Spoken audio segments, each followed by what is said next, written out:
Amaqembu aphikisayo amtshele emehlweni uMengameli uCyril Ramaphosa ukuthi uyahluleka ukubusa lelizwe. Abuye athi sekuyisikhathi sokuba iNingizimu Afrika ibone ngamehlo intuthuko elokhu ithenjiswa yona. South Africans deserve more, Mr. President, than promises. They deserve results.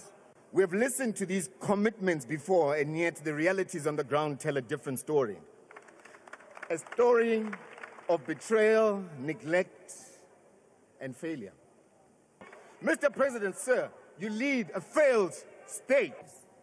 The reality is that South Africa is in the middle of a deep economic crisis, a concoction of disastrous economic policies, a lack of coordination, and relentless budget cuts in education, in health, policing, food security, and all essential and critical areas of service delivery. You always make bold statements. You appear dangerous from afar, but when we pay closer attention, we see a paper tiger.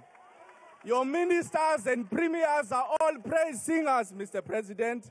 All of them did not engage in the substance of your SONA. They did not defend your SONA. They were just looking for your applause and affirmation.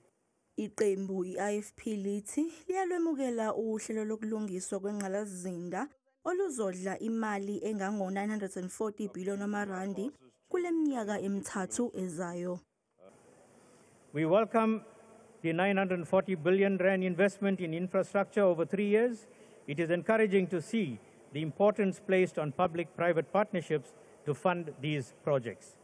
We therefore call for stringent performance matrix, monitoring, accountability and transparency over this investment. Le nkulumompikiswano ibuye yaphenduka inkundla yokholotelana.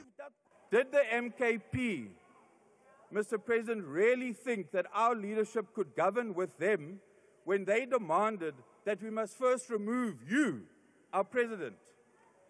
This party on the left predicts the imminent death of the GNU.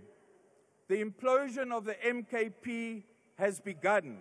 The Twitter war amongst unelected leaders is going on.